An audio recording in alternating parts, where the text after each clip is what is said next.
నమస్తే రమగారు. రమగారు, మీరు అబ్జర్వ్ చేశారా? చందమామ కథ చెప్పి చాలా రోజులు అవుతుందండి. రకరకాల సిరీస్లు పెట్టినా కూడా మనం చందమామ కథలు కూడా చెప్తూ ఉందాం అప్పుడప్పుడు. తప్పకుండా అండి. పూర్వం మాధవరం అని ఒక పల్లెటూళ్ళలో అవధాని గారిని ఒక బ్రాహ్మణ ఆయన ఉండేవాడు. ఈయన పాపం చాలా పేదవాడు. ఏదో యాయవారం చేసుకున్నాడు అంటే అందరి ఇళ్ళకి పొద్దుటిపూట వెళ్ళి అమ్మ ఈరోజు ముహూర్తం ఇది ఇది అని చెప్పేవాడు. చెప్తే వాళ్ళు ఏదో ఇస్తే కూరో కరివేపాకో బియ్యమో తెచ్చుకుని పోషించుకునేవాళ్ళు. ఈయనకి లోటు లేకుండా 3 మగపిల్లలు 3 ఆడపిల్లలు 6 సంతానం. సంతానానికి లోటు ఉండేది కాదు. పైగా అప్పుడు సంతానాన్ని ఆపే రోజులు కూడా కావు, అవి తెలీదు. సాలొచ్చి మానుకోవాల్సిందే తప్పిస్తే ఇంకా సంతానాన్ని ఆపటం ఇప్పటి రోజులు కావు కదా. ఏదో చిన్న జీవితం ఎలాగోలాగా ఉండేది. అట్లా మీ పిల్లలు కొంచెం పెరుగుతున్న సమయంలో ఆయన కళ్ళు పోయినాయి. కంటి చూపుకి ఏదో సమస్య వచ్చింది. ఆయన కళ్ళు చూపు లేదు. లేకపోయేసరికి ఏం చేస్తారు? ఎట్లాగొట్లా గెంటిచ్చారు. చివరికి ఒక పాత పూరిపాక ఉంటే అది కూడా అమ్ముకోవాల్సి వచ్చింది. తర్వాత ఏం చేశారంటే ఆ ఊళ్ళో ఒక ధనవంతుడు, ఒక ఏమన్నాడు వ్యాపారస్తుడు వాకిట్లో ఒక పెద్ద ఇల్లు, ఓ పక్కన చిన్న పంచలాగా ఉంది. ఆ పంచలో నెలకి 4 రూపాయల వడ్డీ అద్దిచ్చి అక్కడ ఉండేలాగా ఏర్పరచుకున్నారు. ఇల్లు వాకిలి లేవు కదా. అదేలేండి. ఈ 6 పిల్లలు భార్య భర్త అక్కడ ఉండేవాళ్ళు. ఈయన కళ్ళు పోయినాయి. ఆయన ఇళ్ళంబడిపడి తిరగలేడు. ఆ ఊళ్ళో ఒక రామాలయం ఉంటే వీళ్ళు ఏం చేసేవాళ్ళు, రోజు పిల్లలు కానీ తల్లి కానీ ఎవరో ఒకళ్ళు ఆయన తీసుకొచ్చి ఈ రామాలయం దగ్గర కూర్చోబెట్టి ఒక గావంచ ఆయన ముందు పరిచి వెళ్ళిపోయేవాడు. సాయంకాలం మళ్ళీ తీసిపోయేవాళ్ళు అనమాట. పొద్దునే కాస్త అన్నం తినేసి వచ్చేవాడు ఆయన. వచ్చి ఇక్కడ కూర్చుంటే ఈ గుళ్ళోకి వచ్చిన భక్తులు పావలావో 10 పైసలో అరటిపండో లేకపోతే కొబ్బరి చిప్పో ప్రసాదం ఏదైనా చేస్తే అదో, అది కాకపోతే స్వయం పాకం ఇస్తారు. బ్రాహ్మడు కదా, ఎంత చెడ్డ పాపం. స్వయం పాకం ఇచ్చుకోవడానికి అవధాని గారు గుడి దగ్గర ఉంటాడు కాబట్టి అది పితృకార్యాలప్పుడు అట్లా ఏవో ఇచ్చేవాళ్ళు. పావలా 10 పైసలు పడేవి.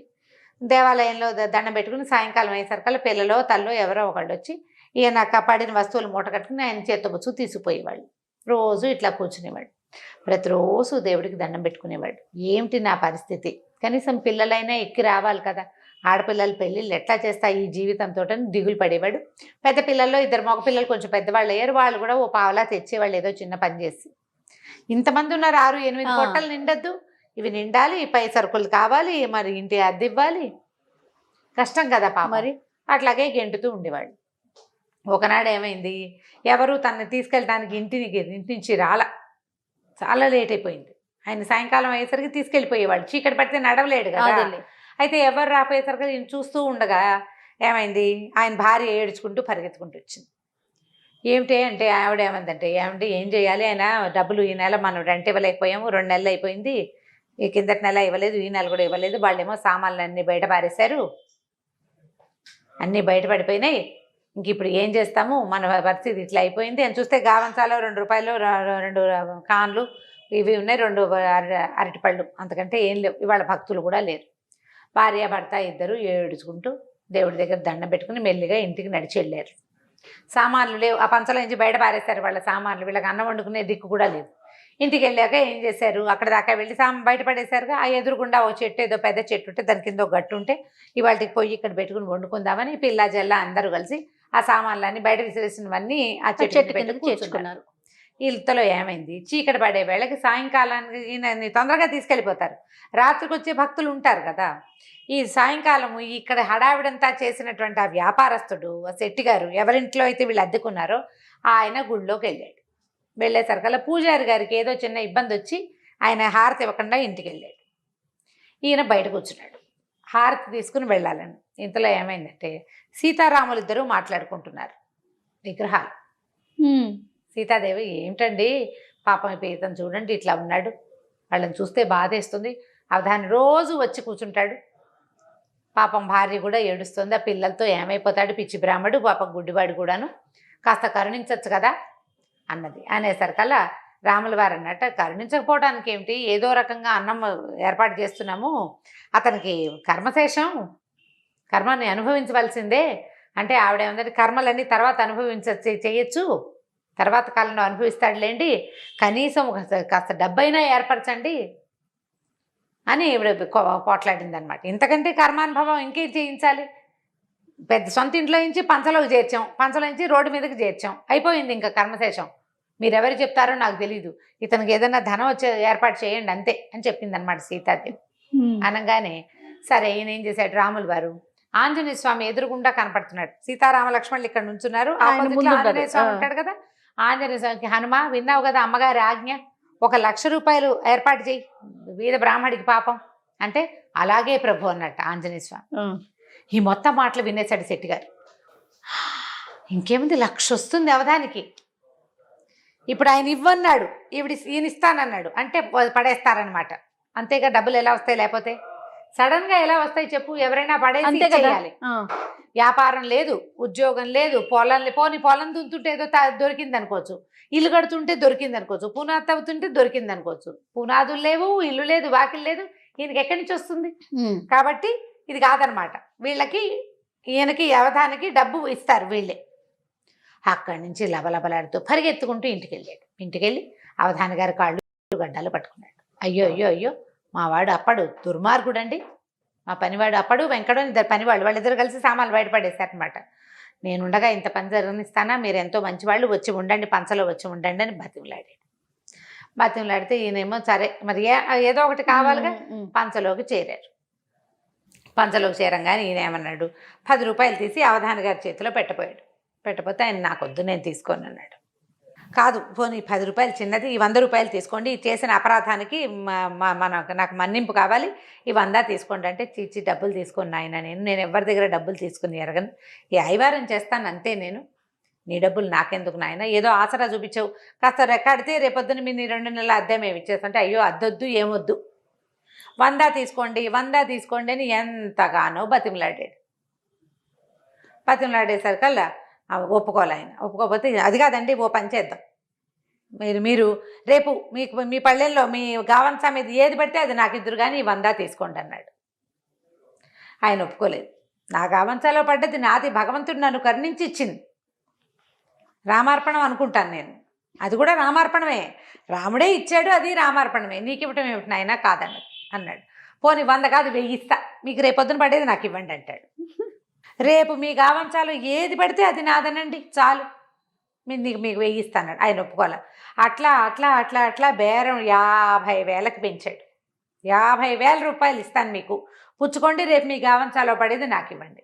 ఆయన ఏమంటాడు, గావంచాలో ఏది పడితే అది భగవంతుడు నన్ను కరుణించి ఇచ్చేది, నీకెందుకు ఇస్తాను, అది రామార్పణమే, నన్ను తినమని ఇచ్చాడు, నీకు ఇవ్వనంటాడు. ఇంకా బాగా ఆలోచించి 1,00,000 వస్తుంది రేపు, 50 తోటి ఎందుకు, పోనీ 75 దాకా వెళ్దాం, 25,000 మిగులుతుంది కదా మనకు అనుకుని 75,000 ఇస్తానన్నాడు. అయినా కూడా ఆ పిచ్చి బ్రాహ్మడు ఒప్పుకోలే, కాదన్నాడు. అట్లా చేయకూడదు, వ్యాపారం ఎట్లా చేస్తాను, నేను బ్రాహ్మణ్ణి, నేను నిర్ధనుణ్ణి, భిక్షం అడుక్కునేవాడిని, నా దగ్గరకు వచ్చింది నేను నీకు అమ్ముకోకూడదు, నేను నీకు ఇచ్చేయమంటే ఇచ్చేస్తా, ఇచ్చేయడానికి భయంగా ఉంది, నీకు ఇచ్చేయమని అనకూడదు కదా, అందుకని ఇది ఇస్తానంటున్నాడు. ఏం చేయాలో తెలియలే. ఈ లోపల సావిత్రమ్మ గారు, ఆయన భార్య ఉంది కదా, ఆవిడ అంది, మీరు ఊరుకోండి, ఆయన సైగ చేసి బయటికి తీసుకెళ్ళి, ఆయన అలాగే అంటారు, నేను ఇప్పిస్తాలేండి, మీరు డబ్బులు తెచ్చి ఇచ్చేయండి, రేపు గావంచాలా పడిన ప్రతిదీ మీదే, అమ్మ ఒట్టేయండి అన్నాడు. ఒట్టుకేముంది, నా భర్త మీద ఒట్టు, నా పిల్లల మీద ఒట్టు, రాముడి మీద ఒట్టు. శభాష్, ఎంతో బాగుందిగా. పరిగెత్తుకుంటూ వెళ్ళిపోయాడు శెట్టి గారింటికి. వెళ్ళిపోయి 75,000 రూపాయలు తెచ్చి వాకి పరిగెత్తుకుంటూ మళ్ళీ పట్టుకొచ్చేసాడు. ఆవిడ ఏం చేసింది, వెంటనే డబ్బులు దాచుకొని జాగ్రత్త చేసుకుంది. సరే నాయనా మంచిది అన్నది. మర్నాడు పొద్దునే అవధాని గారికి స్నానం చేయించారు, తిన్నామని తీర్చిదిద్దారు, తీసుకుపోయి దేవాలయం దగ్గర కూర్చోబెట్టేసరికల్లా సరే ఆ పూట ఏమైంది, ముందు రోజు ఏకాదశి, ద్వాదశి ఆ వాళ్ళే జనం తక్కువ ఉన్నారు, త్రయోదశి ఆ రోజున శివాలయానికి జనాలు ఎక్కువ మంది వెళ్తారు, రామాలయానికి ఎక్కువ మంది రారు. ఏమీ రాల. 2 ఏగానీళ్ళు పడ్డాయి. తర్వాత బాగా మాగిపోయిన 2 అరటిపళ్ళు, ఒక సగమే ఇంతే ఉన్న కొబ్బరి చిప్ప పడేసి సాయంకాలం అయిపోయి చూస్తే ఏమీ లేదు. సావిత్రమ్మ గారు వచ్చింది, గావంచాలో ఏది పడితే అది మూట కట్టి ఈయన చేతిలో పెట్టేసరికి ఈయన నిర్ఘాంతపోయాడు. ఇదేంటి 1,00,000 పడుతుంది అనుకున్నాం, పడలేదు. చూస్తుంటే సావిత్రమ్మ గారు లేచి భర్తను తీసుకెళ్ళిపోయింది. ఇంకా అక్కడ గావంచలేదు, ఏం పడుతుంది, ఆవిడ తీసుకెళ్ళిపోయింది. ఈ లోపల పొద్దున్నే భర్తను ఇక్కడ కూర్చోబెట్టి ఆవిడ ఊళ్ళో ఇల్లు వాకిలి ఏర్పరిచేసుకుంది. ఒక 5-6 వేల రూపాయలకి ఇల్లు కొనేసుకుంది, పిల్లలకి ఇంట్లో కావాల్సిన సామాన్లు కొనేసేసింది, డబ్బులు ఎక్కడెక్కడ దాచిపెట్టాలో మధ్యాహ్నం సాయంకాలం 4 అయ్యేసరికి మొత్తం ఏర్పరిచేసేసి పిల్లల్ని ఎలా తీసుకుని వెళ్ళిపోయి. ఈయనేం చేయాలి, 75,000 రూపాయలు ముందు రోజు రాత్రి పోసేసాడు, బికమహ వేశాడు. సరే ఆలోచించాడు, రాముడిని నేను నిలదీయాలనుకున్నాడు. ఓకే, లోపలికి వెళ్ళాడు గుళ్ళోకి. రాముడు వైపు చూస్తే ఆయన చిదానంద చిద్విలాస స్వరూపం చూస్తున్నాడు. ఈయన కాదు, ఈయన ఏం చెప్పాడు, హనుమ డబ్బు ఇవ్వు అన్నాడు. హనుమ ఇస్తా అన్నాడు కాబట్టి వెళ్ళి ఆంజనేయ స్వామి దగ్గరికి వెళ్ళాడు. ఆంజనేయ స్వామి దగ్గరికి వెళ్ళి ముందోసారి దండం పెట్టాడు. ఏమన్నా పెద్ద మనిషి అయ్యా నువ్వు మహారామభక్తుడు అని చెప్పుకుంటావు, ఆయన పక్కన ఇమ్మన్నాడు, నువ్వేమో ఇస్తానంటివి, ఏం పడింది, కులిపోయిన అరటిపళ్ళు ఇప్పించావు, అంతకంటే ఏమైనా ఉందా అన్నాడు. అనేసి ఏం చేశాడు, మన ఉద్రేకం వచ్చేసరికల్లా అవతల వాళ్ళ మీదకి వెళ్ళిపోతాం. ఇది దేవుడితో సంభాషణ కాదు, వ్యక్తితో సంభాషణ అంతే అని చెప్పేసి ఇట్లా విసురుగా మాట్లాడుతూ ఏం చేశాడంటే ఆంజనేయ స్వామి విగ్రహం మీద చెయ్యేసాడు. చెయ్యేసిన మరుక్షణం ఆంజనేయ స్వామి వెనకాల ఇట్లా తోక ఇట్లా రింగులాగా చుట్టుకుని ఉంటుందా, ఆ తోక ఇటు కదిలి ఈయన చెయ్యి చుట్టేసింది, పట్టేసుకుంది తోక. అక్కడి నుంచి ఈ తోక వదలటం లేదు. ఇంతలో రాముల వారి శబ్దం వినపడింది. ఆ హనుమ నిన్న చెప్పిన పని ఏం చేసావు అని. ఆంజనేయ స్వామి వెంటనే చెప్పాడు, 75,000 నిన్న రాత్రే ఇప్పించేశాను ప్రభు, 25,000 ఇస్తే గాని వదలను మరి అన్నాడు. అనేసరికి ఇప్పుడు ఏం చేయాలి, ఆంజనేయ స్వామి పిచ్చి వేషాలు వేస్తే ఏం చేసి గదుచుంది ఎత్తి మీద ఒకటి కొడతాడు, అంతే కదా. కాసేపు నుంచున్నాడు. ఆయనకు అర్థమైపోయింది ఇది లాభం లేదు, నా తోక తన్ని ఎంత బెదిరించుకున్నా అదేమో రాతి విగ్రహం, ఆ తోక ఎట్లా చుట్టుకుందో తన్ని ఎలా పట్టిందో అర్థం కాలేదు.